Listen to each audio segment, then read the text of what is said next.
Sound Like Us podcast, where we get the bedroom rock stars out of the bedroom and out into the world to hopefully get them the recognition they deserve. During the interview, we get to know an artist by asking about how important music is to them, from how their early life shaped the musician they became, and their first taste of live music to their first foray into writing and producing and what they have planned for the future. Please like, follow, share, subscribe in all the usual places: Spotify, Apple Podcasts, Amazon Podcasts, Instagram and YouTube.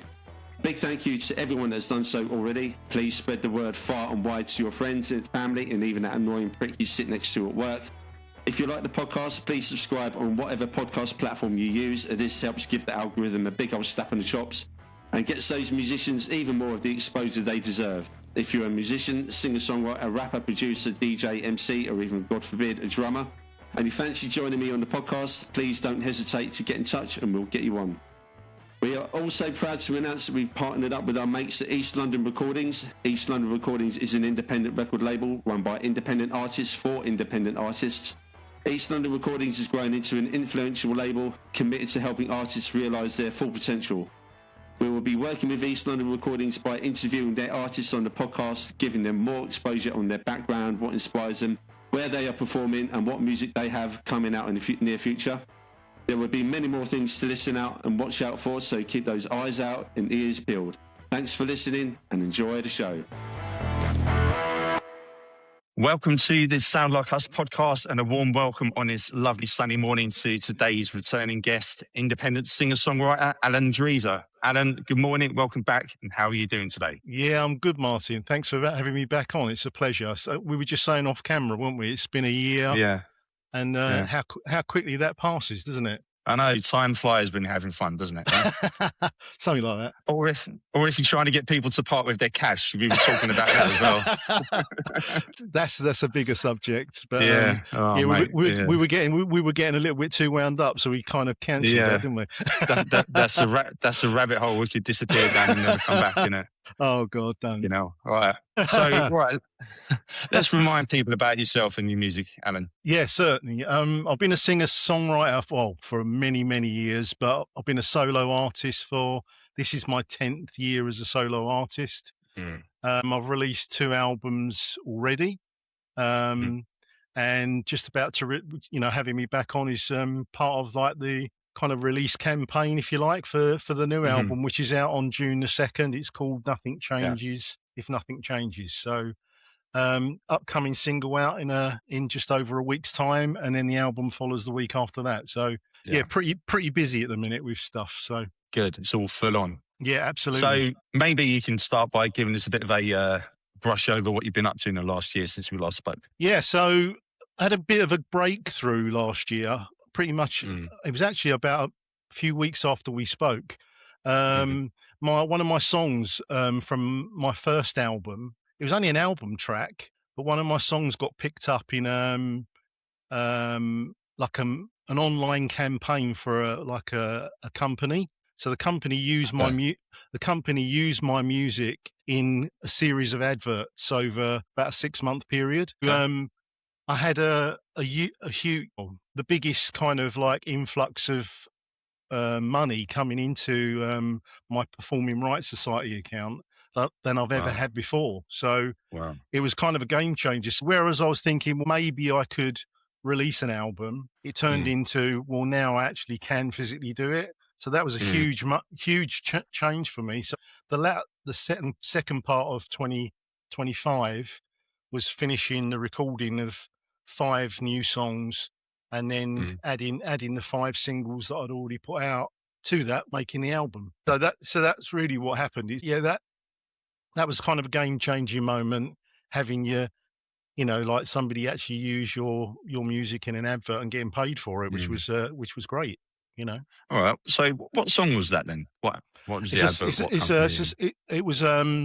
It was a song called Unknown. It's the opening track on the first album that I ever did. So it was track 1, album 1. But it was used, I don't know the company. It was just used by a company using Instagram and Facebook. So they basically ran ads in both of those platforms.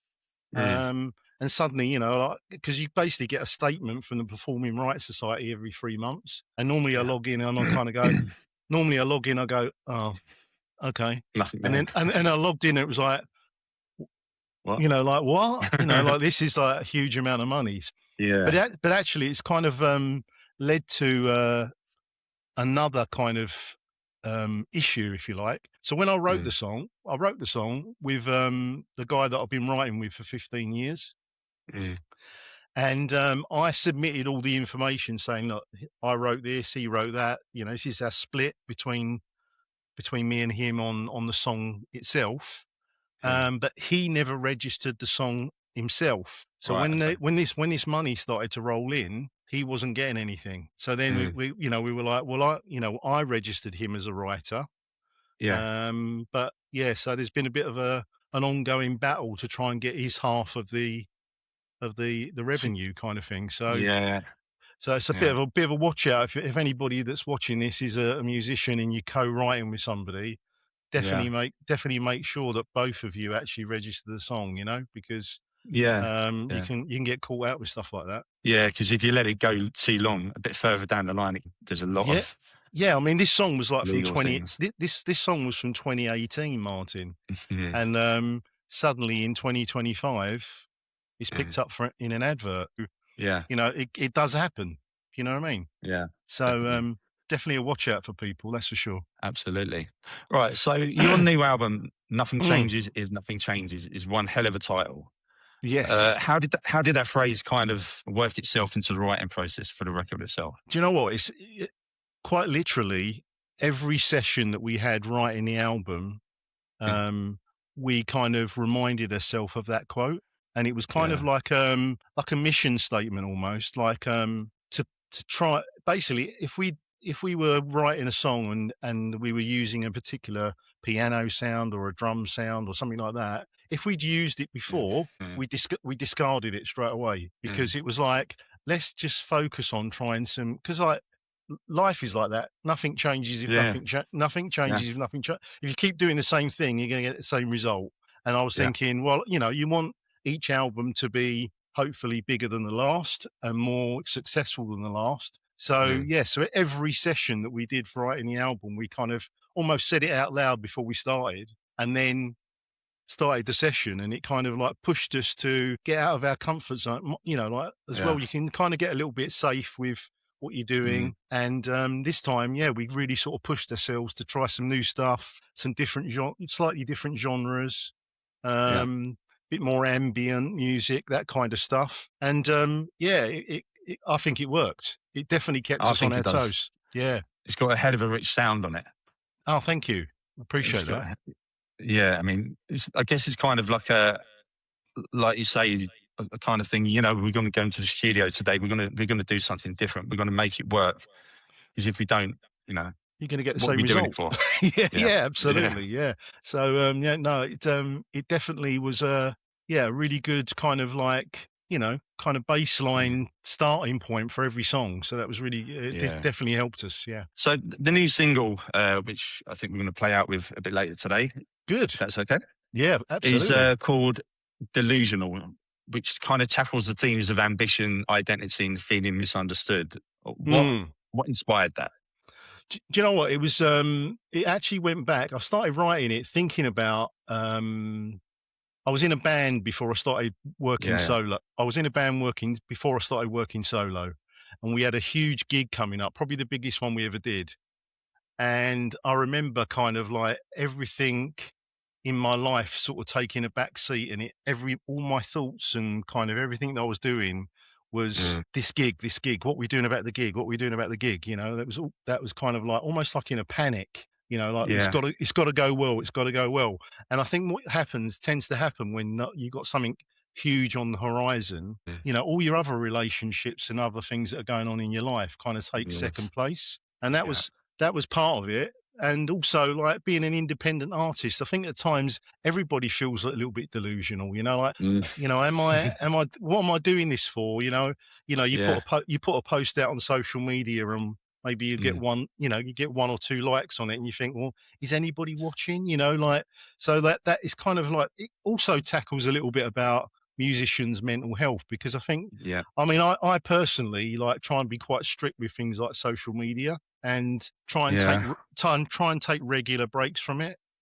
But there are people that are like constantly battling the algorithm, and that can be a little bit damaging to your thoughts and kind of get you in a dark place at times, I think. So it kind of touches on all of that, you know. Do you know, I've kind of felt that since I started the podcast in a year and a few months that I've started it. Yeah. You know, I see that people, they make massive inroads into their sort of online thing by posting content all the time. And I'm thinking, I just can't do that. No. I need to take a break. You know, I've got a wife, I've got 2 young kids. I need to be with them. We need to be present, you know? Yeah, absolutely. So yeah, I think that's definitely, well, you hit the nail on the head, Martin. That's exactly what this is talking about in the song. Is you know, like, as I said, when I was getting on and back to that gig, one of the lyrics in the song is "I blame the music, but never myself." Yeah, and you could say that about "I blame the podcast, but never myself." You know, do you know I do blame the podcast,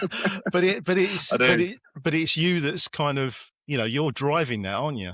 So I blame YouTube, I blame Instagram, I blame Spotify, I don't blame myself. No, it's all their fault. Well, there is a little bit of that because, you know, I'm sure you've worked against the algorithms yourself. It's I feel like sometimes I've got the perfect piece of content to put out there, you know, like a clip from a video. It's got a really powerful message, like this song, you know, and then like you look back and it's got like 200 views or something. And you think it should be more than that. But I think sometimes whatever you do, it doesn't quite click unless you're really lucky. So there you go. And then someone's posted a video of a dog and they get fucking hundreds of thousands of comments and likes. Yeah, maybe we're onto something, Martin. Get your dog in the podcast and I'll get it in the music and might be all right. I'm going to call it Sounds Like Dogs Podcast.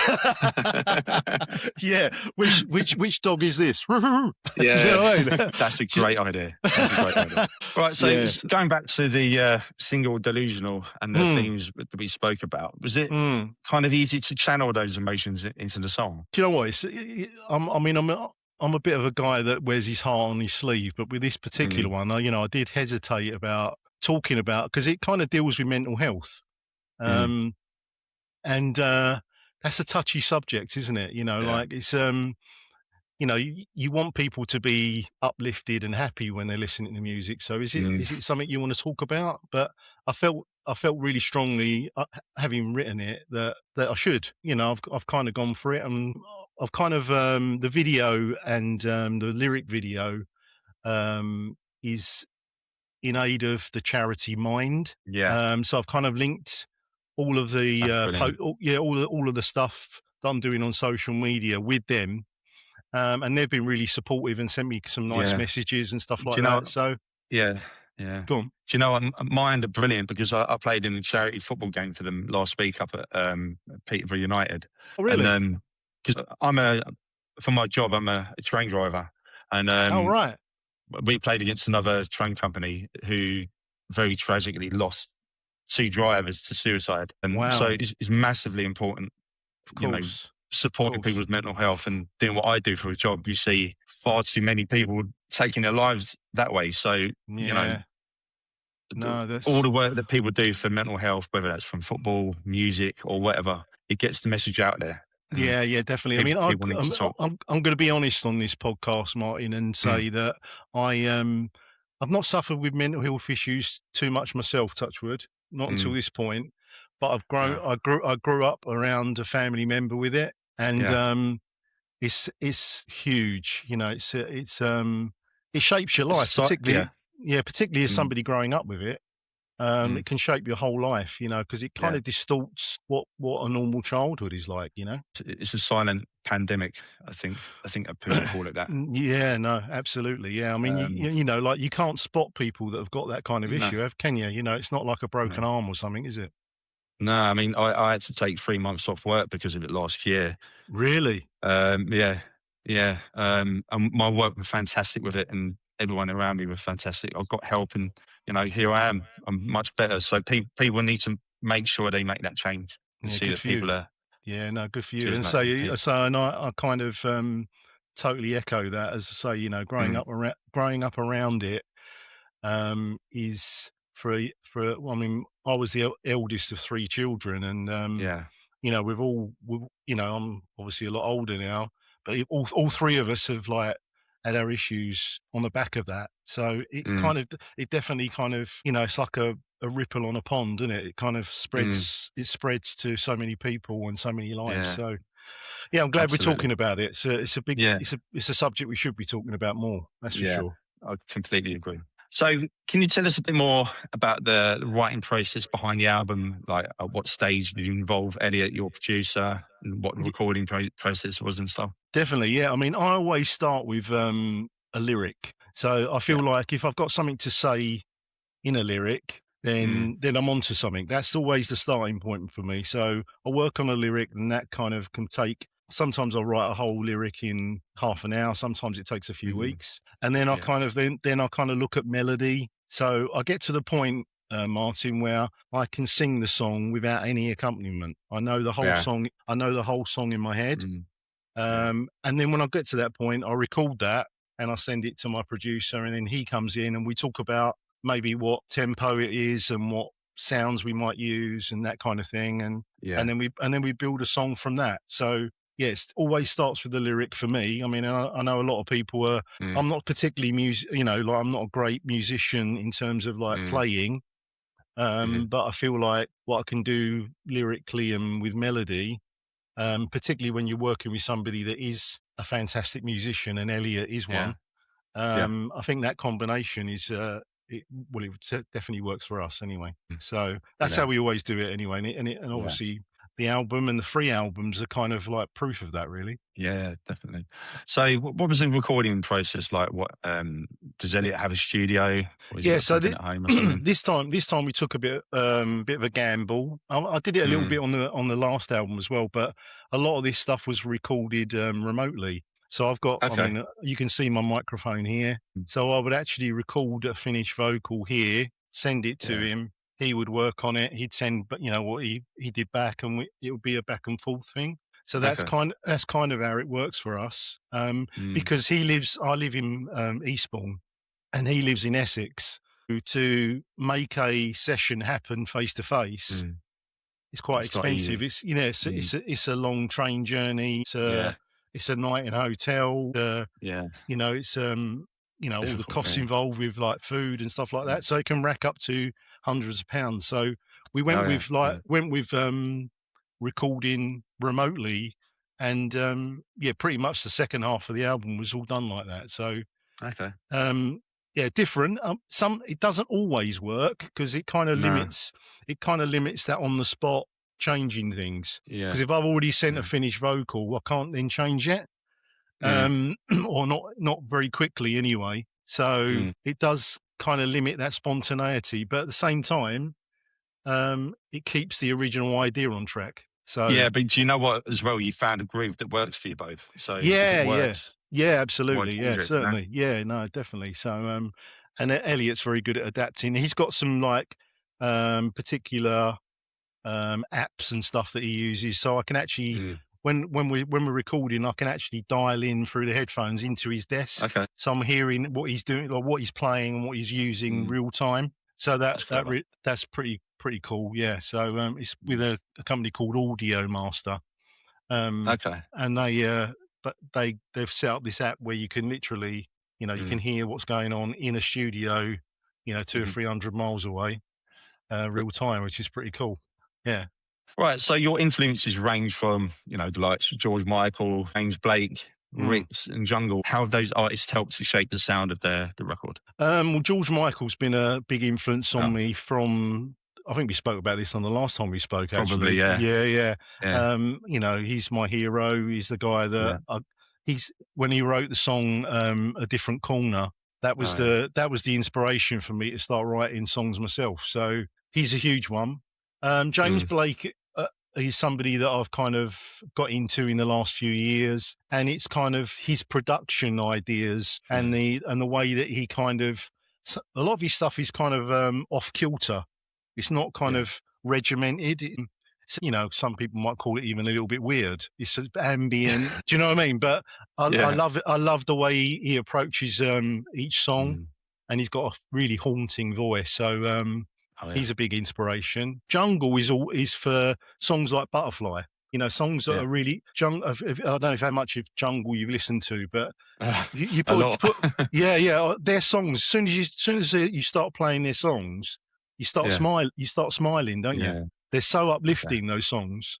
And they've got great video content and stuff like that. So I always on this album, I've turned to listening to them when I had an up-tempo song idea, and use that kind of that feel-good vibe in those songs. So and Rai X, which is an Australian guy, and is superb. And it's basically the way that he approaches, you know, again, the way he kind of approaches the production element. So, you know, I normally the song Apart, which you were just listening to before we came on air, is we use one of his songs as like a reference track for that song, because he creates a really fantastic spatial atmosphere to the song. So I wanted kind of that epic sound in there. So I think we kind of managed it, which was good. Oh, it's brilliant. It's a great sound.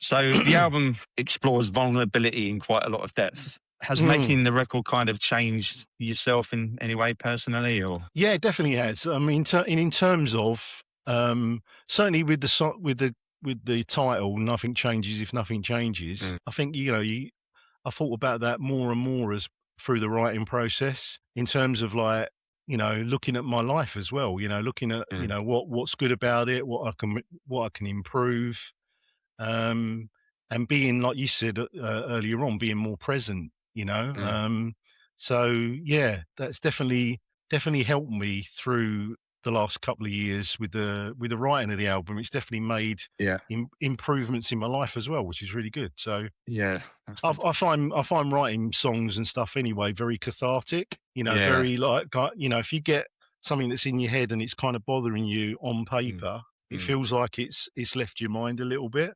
And it kind of it kind of helps you make sense of things if you write it down. If you write it down as well, you know. Yeah, absolutely. All right. One thing I've always wanted to know: how easy is it to fit all this around your sort of everyday life, like your other commitments, etc., work, all that kind of stuff?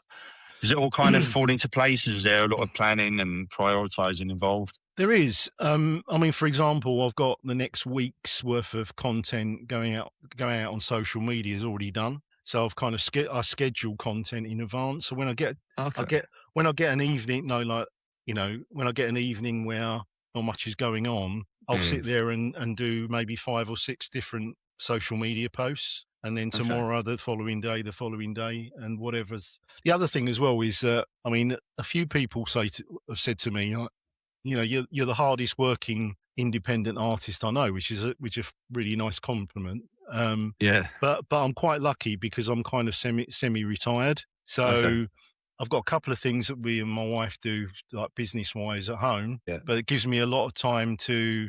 I've not got a 9-to-5 job. So I think that kind of helps. So I'm kind of lucky, but at the same time, I definitely do work really hard at what I do. So So hopefully those two things will pay off. Yeah. So I guess you've got a kind of a lot of spinning plates kind of thing, and Well, I mean, you said that. You know, you got a wife and a couple of kids. You've got a job. You've got a job that. I'm assuming is shift work and stuff like that, and then you're trying to do this at the same time. It's not easy, and I see a lot of people going, "How do you do it, Alan?" And I'm saying, well, part of it is I've got a little bit more time maybe than you have, you know, and that's the honest answer. But at the same time, I'm working really hard at it every day. So I need to know. I need to get your skills from planning content, and I need to know how you do it, because I can't fucking work it out. I'll send it to you, buddy. I've got nice a little. I've got like before I start. You know, once I've kind of committed to, okay, so for example, the album's coming out on the 2nd of June. I literally like start planning on a daily basis what I'm going to do, and I think that really helps me kind of organise myself. So yeah, I mean, something like that, just sort of like having kind of like an open diary in front of you and thinking, well, there's the end goal. You know, how do I get there, and what do those steps look like? And also repeat. I mean, this is my 3rd album. You know, every time you make a mistake, you think, well, I'm not going to do that again. Do you know what I mean? I'm not going to Yeah, waste. yeah. I'm not going to waste 2 or 3 days. I'm sure you've done that with the podcast No, over the over the yeah. last year. You've gone, oh, I'm not going to do that kind of thing again, or whatever. No. So it's just about learning as you go as well, isn't it? Yeah, yeah. It's So all a learning curve, isn't it? definitely. Right. So, what are the realities of being an independent artist today? Like, and what are the highest and lowest moments for yourself in the making of the album, like, and in your career as a whole? Yeah. I mean, definitely the high point is the people you meet along the way, and also Yeah. like I haven't got a huge fan base, Martin. But the people that do support me, like the Kickstarter thing I was talking about earlier, Yeah. I raised quite a bit of money by asking the people that support my music to pre-order the physical release, like the CDs, the T-shirts, like this, the hoodie. Yeah. And also vinyl for the first time, which is really exciting. So I've been lucky enough that a small quantity of people have made that happen. So Yeah. if you guys are watching, Kickstarter supporters, thank you so much. And it's those you get lovely comments from them as well about why they're supporting you and what they're. I mean, one lady's even said to me, "One of your songs I'm going to have played at my funeral," and I'm like, "Whoa, Oh wow. yeah," which is like a huge compliment, but it's like don't get ahead of yourself too much, Yeah. Cheer up. Yeah, cheer up a little bit. But so, but yeah, I mean, if somebody's saying things like that, that's really touching. The tough stuff is what it the financial, like everything's got some money attached to it, and it's kind of trying to balance, what you can do and what you can't do as an artist, and that can be really frustrating. I have to limit the amount of studio time I have with Elliot because he's running a business, and sometimes you feel like you've let a song, be mastered and finally finished when maybe you feel, particularly on the first 2 albums, I felt like we needed a couple more days on that. Yeah. Do you know what I mean? That's that can be really frustrating when you feel like it's not quite your best version of the song. Do you know what I mean? Yeah. So that's the tough stuff. But hey, that's why we do it. Is it sometimes difficult to sort of stop yourself getting ahead of yourself when you're working creatively? You have to kind of make sure you pace yourself properly. And yeah, I mean, I'm fortunate. I mean, like some people can write 30 or 40 songs a year. I don't. Partly for that reason, Martin, because if you've got 30 or 40 songs sitting there, you're going to be forever frustrated that you can't finish them the way you want to. So I kind of only write when I don't go chasing songs. Something just arrives, and that might only be, like, for example, in the last 6 months, I've probably written 4 or 5 songs, and it just means that you're not. I mean, most of this album was already written before I started recording it. You know what I mean? So I kind of knew what I wanted to do with the album. But yeah, that's unfortunate that, as I say, for that reason, I don't sit down every night and go, right, I'm going to try and write another song. Let's get another one in the bag. Because I think you end up feeling like, well, will this ever get recorded? Because it costs so much money to do it, So yeah, I've kind of struck quite a nice balance with it now. It's probably about, as I say, probably 6 or 7 songs, maybe a year that I write, and that's how the album show. That's partly why it's taken 5 years. Is that it's expensive to do, so I've kind of spread out the cost, but also kind of spread out the writing process. So some of the songs have been written this year, but some of them were 2 or 3 years ago. So that's how it works, really, for me, anyway. Yeah, good. So mental health and self-worth are important subjects you've highlighted in the lyrics of Delusional.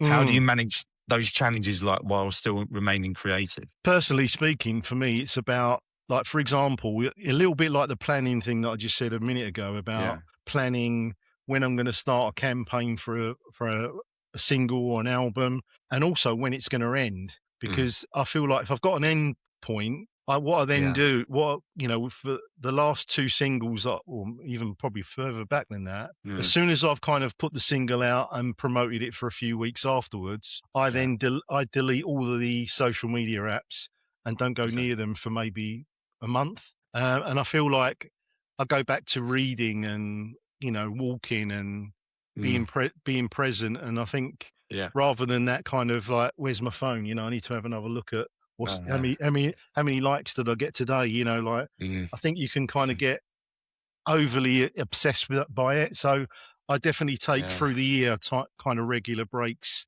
to help with my mental health, really. Yeah, we need it, don't we? We need that. Yeah, definitely, 100%. I've started taking to leaving my phone in the bedroom of an evening now, just making sure I'm not, you know, glued to it like that and screwing up my eyes and stuff. Definitely. Do you turn your notifications off? Or do you have them occasionally, on? Occasionally. I never have them on because I think if my phone, because it, you know, because I'm putting out content every day. Yeah. That my phone will constantly be saying ding ding, and then what do you first thing you do? You hear it, you go to it, don't you? So I switch. I never have them on. I'll go to it when I've got the time. So I think that helps as well. Yeah. So we have to do that. Turn the do not disturb on. Put the phone in the room. But the only issue with that is that means I have to watch what the wife is watching on TV. So bollocks.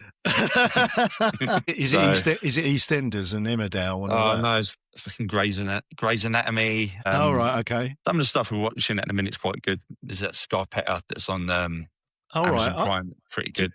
I started watching that and I didn't like it. No? Do you know what? I didn't like who was in it? Nicole Kidman. Yeah, no, it's Jamie Lee Curtis is in it, isn't she? Yeah, and I think she's terrible in it. I didn't like it. I couldn't watch it for that reason. I was like, turn it off. I can't stand watching her because I like her actually. I like her in other stuff, but not in that. Yeah. But anyway, there you go. Bit crazy. Anyway. Yeah. No, so I'm lucky that my wife doesn't. My wife doesn't do soaps. Or anything like that. So we just allocate maybe an hour or two in the evening and watch either a series or you know, a movie or something like that, and that's kind of it. And then outside of that, she'll watch her YouTube stuff and I'll watch mine, and you know, and that's how we do it. Yeah, I like watching the football when it's on, but you know, it's coming to an end now. World Cup. Yeah. Oh yeah, I'm looking forward to that. Yeah, that'd be great. Yeah, me too. Yeah. Always exciting that. Yeah. Anyway, back to the important stuff. not England losing on penalties again. Oh God, no! The heartbreak is almost coming, isn't it? Yeah, it's coming home. Yeah. Right. Anyway, you, like we alluded to a bit earlier, you've built an incredibly loyal audience organically over the last 10 years. And many of those supporters have helped fund the physical release of this album, as you were telling us a bit earlier. What does that support mean to you? It means everything. To be honest, it's like it keeps me going. I wouldn't have been doing it for 10 years if it wasn't for those, you know, those small band of people. Because I mean, I had a message from a guy this week, and he was saying, "Stop saying thank you. We should." He said, "Stop saying thank you," because I'd sent him a letter saying, "Look, thanks for." He bought the vinyl. He bought a T-shirt. He's always vocal on social media about, you know, like, this guy's great and stuff like that. And I sent him a letter just saying, "Look, thank you so much." And he said, like, what are you thanking me for? He said, I should be thanking you. The music has made a huge difference to me. So that's lovely, isn't it? So things like that. I mean, that can make a huge difference to, you know, somebody saying like, you know, "Thanks for having me on your podcast, Martin." It can change your day, can't it? Which Absolutely. I will do. Which I do thank you, by the way. Oh, you do. Every time I share one of your stuff, you always say thank you. Yeah, that's it. I think that's important to, you know, like recognise when people are giving you a thumbs up or whatever they're doing, or sending you a comment or whatever. Is staying in, you know, making sure that thank you is very important, I think. Absolutely. So the album title suggests transformation and accountability. The aspects of your own life that you realised needed addressing while making this project? I think, like I said to you earlier, I think it just makes you view your own life differently by kind of saying, you know, what am I doing? What am I constantly doing that I shouldn't be doing? Do you know what I mean? I think what it's made me do is sort of step back and sort of like looking at the whole of my life, rather than like sometimes you're in the middle of it and you can't see it, can you? Yeah, true. So yeah, I've definitely stepped back and had a good look at what's working, and a lot of things Yeah. are. I'm very lucky, touch wood. Mm. You know, if you can have 80% of your plate spinning at one time, you're doing all right, aren't you? So, Yeah. so yeah, no, that's the big learning curve, is just learning to step back and, you know, be, I mean, also being honest with yourself. I think sometimes you can, you know, as I've said in the single, you know, can be a little bit delusional about where you are with things.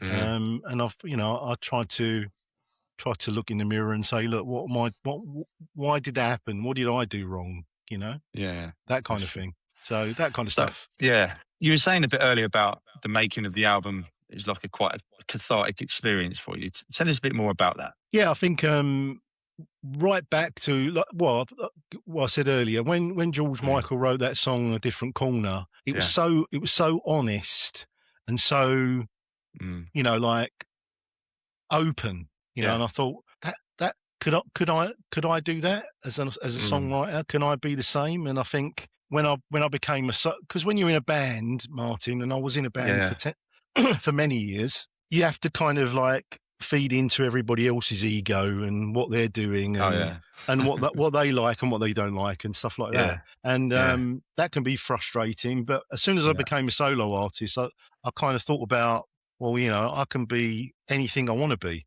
You know, I can be completely honest in what I'm doing, and tell stories about some of the good stuff and some of the bad, you know. And I think that's why I wanted to become a solo artist in the end. It kind of felt like I was being too kind of restricted in that environment. So yeah, it's been the last 10 years has been great in terms of being able to share some of those stories, you know? Yeah. I mean, I kind of, I know what you mean about being in the band and being solo, because I tried starting a band a little while ago. Well, 10 to 12 years ago now, I think. Where we had a drummer who kept trying to push his songs onto me, like, but they're crap. They're shit. Exactly.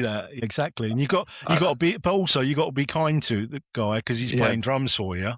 Yeah. So you don't want to like completely deflate him. Yeah. So it is difficult, but I mean, there were 7 of us in the band that I was in, so you can imagine how many fingers were in the pie there. Yeah, a lot of egos and a lot of egos, and you know, everybody else has got something else going on. So I can't make this week because of this, and da da da. Yeah, just got you know. Now it's just me, so I release stuff and do stuff at my pace when I want to do it. I answer to no one, and that works. And that works much better for me. So just be a solo artist, Martin. Yeah, we had a singer once say he couldn't make a rehearsal on a Sunday because he was getting divorced. Fuck off! No, you're not. No, you're not. What on that day? Yeah, it's 6 o'clock in the evening. Yeah. Okay. Yeah. Of course you are. We were playing a festival. It wasn't Glastonbury or anything. It was like a local festival that we were on. And the guitarist rang me and said, I'm not coming to the but literally we were on stage next. And he said, I've decided it's Sunday evening. I'm just going to take my wife to the pub. And I was like, but you know, like there's probably 500 people expecting to see us on stage in half an hour. You can't do that. Yeah. And you know what? He never turned up. And we had to and we would rehearse for that gig for, I don't know what it was, 3 months. I don't know how we got through it, to be honest, but luckily we had 2 guitarists in the 7 lineup, and he kind of bluffed his way through it. So kind of make it up. Oh, it's horrible, man. I wanted to kill him, honestly. Yeah. So talking of live, is there any live plans for the album? Got any something we just it's something we started to talk about. Because Elliot's a drummer and then my producer, and he said, as we finished the album, he said to me, wouldn't it be great if we took these songs out live? And I said, well, if it's something that you're seriously thinking of, you know, you'd want to do, then that would kind of give me the motivation to do it. So once the album's out there, which is next month, I'm going to start sort of, you know, figuring out how it's going to happen, because obviously I'm going to have to get with Elliot's help, we'll have to get a band together, because that's the other thing, you know. I mean, you've heard the album, the production level and everything is pretty high in my opinion. I think it's pretty good. And you kind of want to reproduce that live, don't you? So Yeah. that takes really good musicians, and they don't come cheap. No, You know, true. it's just sort of figuring out. But hopefully, end of 2026 or maybe early 2027, I might be announcing something in the next few months. Good stuff. Right, so looking back at your previous albums like London E12 or HEALED, how do you feel that you've evolved creatively and personally on the new projects? I think that what I said to you earlier about on those first two albums, there are songs that, looking back now, I probably wouldn't have put on there.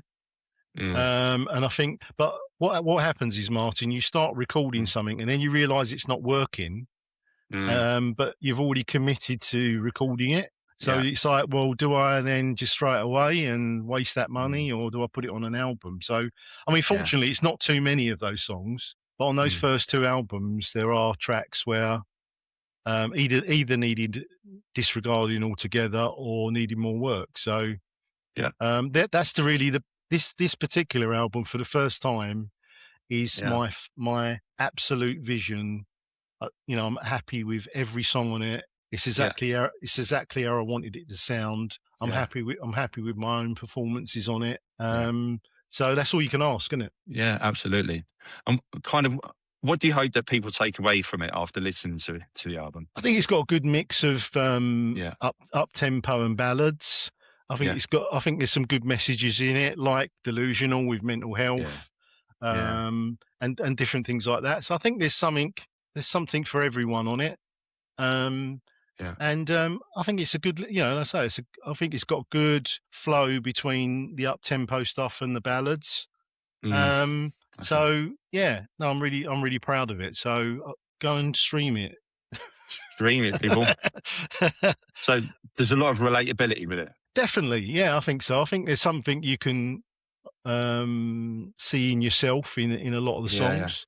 And something, you know, like, you know, there's I don't write, you know, some people write songs that are really ambiguous, and you might be able to figure out what's going on in it. But for me, that, you know, I think all of the songs, if you listen to them, you kind of get the message straight away. Yeah, definitely. So I think that's really important to, if you're going to try and appeal to a lot of people, that, you know, you can get something from it straight away. Yeah, absolutely. Right, and finally, after 5 years and everything that's gone into making the album, emotionally, creatively, personally, what does success look like to you now, and what comes next? Well, if you put it into numbers, my most streamed album has had 40,000 streams. Wow! So I'm hoping to top that with this one. That's the bottom line. And just hopefully, just through, you know, what I've got planned with things like this, Martin, you know, like, the more, I'm just hoping to touch a wider audience this time, and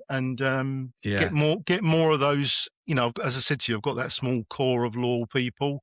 Hopefully, build on that so that the next album is a little bit easier to get out there. Yeah, and kind of a bit like the title itself. Nothing changes if nothing changes. You want to go on and do new stuff and break new ground, kind of. Yeah. I mean, already thinking about, you know, having had that as a title, what would I do next? You know, to try and break new ground. So I'm still trying to figure that one out yet. I don't know yet, but hopefully I'll get there.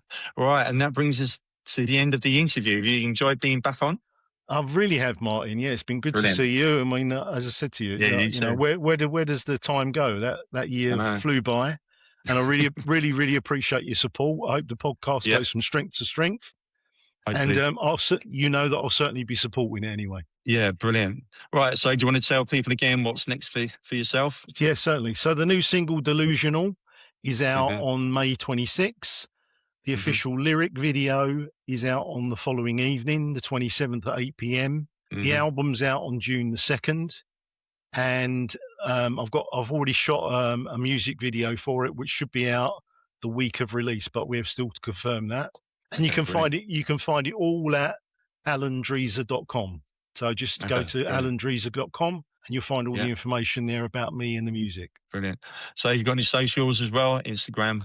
Yeah, everything is at Alan Dreezer Music. So if you type that into any of the socials, you should find me. Okay, brilliant. I'll add it onto the episode when I publish it. Thank you. And people, if you like the beautiful chaos of the Sounds Like Us podcast, hit that like, follow, share, subscribe button on Instagram, Spotify, YouTube, Apple Podcasts, etc. All the other ones for all the more untamed stories from the music underground, and to support musicians, venues, etc., and independent podcasts like this in our mission to get them out there. Most of that was written by AI, not me. I might have to change that. It's a bit of a mouthful. We understand, mate. Basically, just go and listen to the guy. Yeah, he's talking good. He's talking good stuff about music. Basically, yeah. We're real people trying to do this stuff, but AI makes it Oh God, easier. Yeah. That's another podcast Sometimes. on its own, isn't it? Yeah, fucking hell, yeah. Yeah, we might be hearing more about that soon as well, actually. So keep your ears out for that. Oh, right, okay. No worries. So the Sound Like Us podcast merch store is now live. Check out soundlikeus.myshopify.com/ with the code FIRSTPLAY for 15% off tote bags, which you might see my wife wearing out and about. She's my brand ambassador at the minute. All right, keep an eye out for her. She doesn't.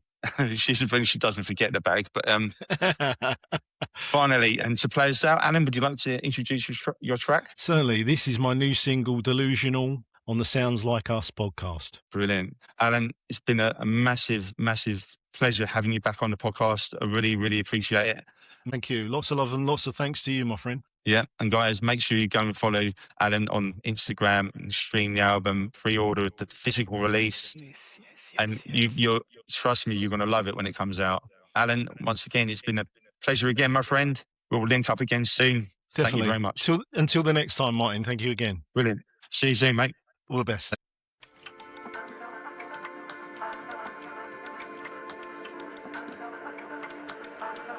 When I lose myself, when I'm pushing way too hard,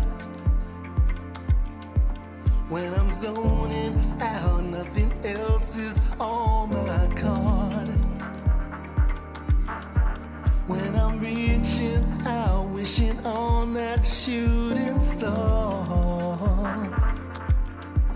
When I feel I'm close, but I know I've gone too far.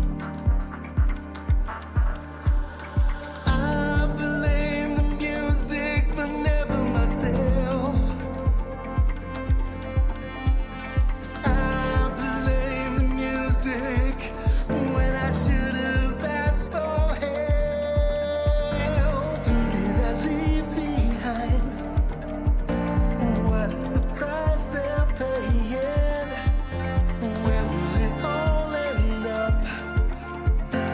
When will I hear what you are saying? Delusional, thought I knew it all. Delusional, no one's gonna call. When I'm all alone, it's my only place to go.